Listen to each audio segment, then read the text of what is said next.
रिश्तेदारों या दोस्तों के यहाँ कभी नवजात शिशु या न्यूबॉर्न बेबी का जन्म हुआ है तो देखने की इच्छा अवश्य हो रही होगी, लेकिन वहां जाने से पहले कुछ बातों का खास ख्याल रखना जरूरी है।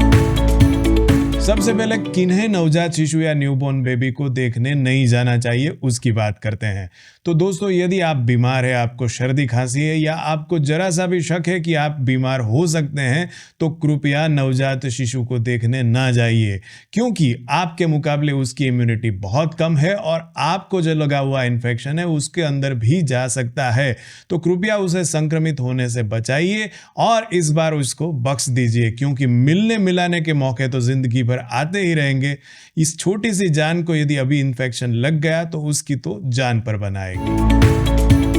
कब मिलने जाए नवजात शिशु से?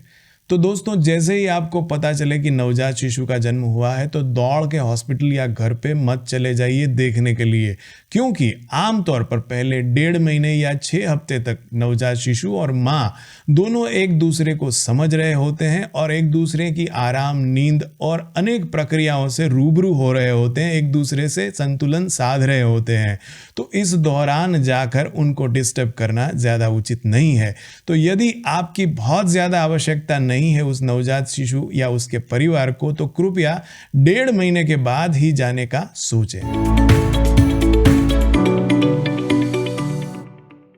दोस्तों, नवजात शिशु की नींद और भूख का समय निर्धारित नहीं होता, इसीलिए जब भी आपने एक बार सुनिश्चित किया है कि आज हम नवजात शिशु को देखने आ रहे हैं, तब भी अपने घर से निकलने से पहले एक बार फिर से उस फैमिली या उस माता पिता से एक बार फिर से पूछ कर देख लें कि क्या हम इस समय आपके घर आ सकते हैं, क्योंकि हो सकता है कि आपके जाने के समय बच्चे की नींद या उसके खाने का समय डिस्टर्ब हो सकता है। यदि मांगी न जाए तो कृपया अपनी सलाह का पिटारा ना खोले, भले ही आप मेरी तरह नवजात शिशु विशेषज्ञ ही क्यों ना हो। आपके बुजुर्ग होने भर से ही आपकी सलाहें सच नहीं हो जाती। समय के साथ हमारी सलाहों को भी जंग लग चुका होता है और कई बार वो वैज्ञानिक पैमाने पर खरी भी नहीं उतर पाती। तो कृपया यदि पूछा ना जाए तो अपनी सलाहों का पिटारा अपने साथ ही वापस घर ले आए। दोस्तों, जब भी नवजात शिशु को देखने जाएं तो उसके ऊपर अपना प्यार और आशीर्वाद की वर्षा करें, लेकिन उसको इमोशनल होकर अपने हाथों में उठाने का या उसको खिलाने की चेष्टा ना करें, क्योंकि इसके दौरान उसको क्षति भी हो सकती है या संक्रमण लगने का भी खतरा हो सकता है। और यह भी हो सकता है कि आपसे संक्रमण न लगे, फिर भी यदि आपके जाने के बाद बच्चे को कुछ भी होता है तो उसका ठीकरा आपके सर फूट सकता है।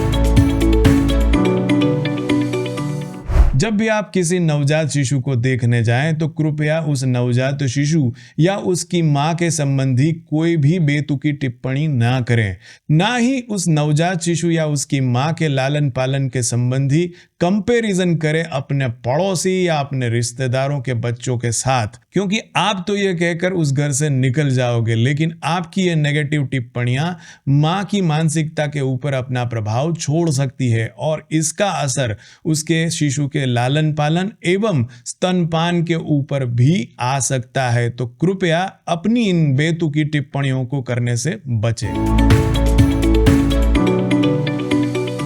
आमतौर पर हमारे यहाँ नवजात शिशु को जब देखने जाते हैं तो लोग कपड़े गिफ्ट करते हैं। कृपया ऐसा ना करें, क्योंकि नवजात शिशु के पहले 6 महीनों के अंदर सबसे तेज वृद्धि और विकास होता है, इसलिए जो भी कपड़े आप देंगे उसको 3 या 4 महीने के अंदर ही छोटे हो जाएंगे और फिर उन कपड़ों का कोई भी उपयोग नहीं रहेगा। इसलिए कृपया करके इन नवजात शिशुओं को गिफ्ट में कपड़े ना दें, क्योंकि उनके माता पिता ने पहले ही उसके लिए व्यवस्था कर रखी होगी। आप जो भी देंगे उनके लिए इस छोटे से अंतराल में इतने सारे कपड़ों का उपयोग शायद संभव ना भी हो।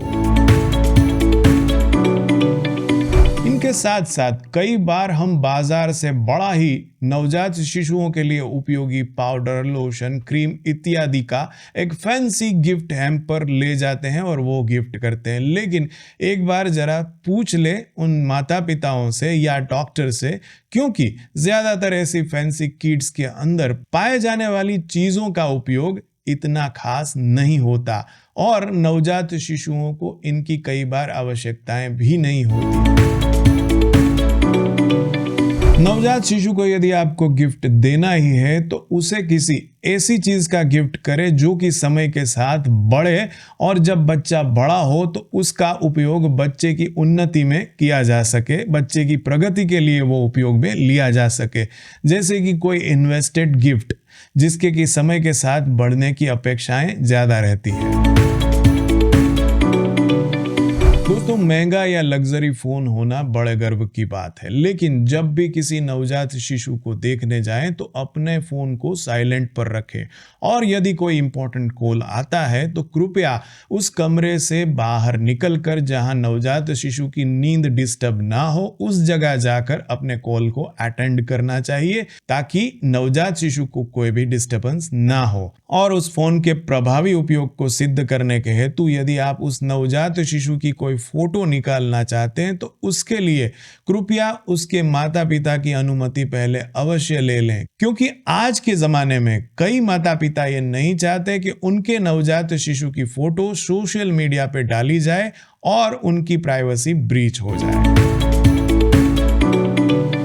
हो सकता है आप अपने घर के बुजुर्ग हो, बड़े हो या फिर आप अपने ऑफिस के बॉस भी हो सकते हैं, लेकिन जब भी आप नवजात शिशु को देखने जाते हैं तो ये कभी भी ना भूले कि उस घर का बॉस वो नवजात शिशु है। इसलिए अपने वीआईपी स्टेटस को उस घर में एंटर होने से पहले बाहर ही छोड़कर जाएं और कृपया उस घर के अंदर उस माता पिता से अपने वीआईपी स्टेटस के अनुरूप खातिरदारी करवाने के बजाय उस नवजात शिशु के लालन पालन में कैसे उपयोगी हो सकते हैं उसके बारे में सोचें।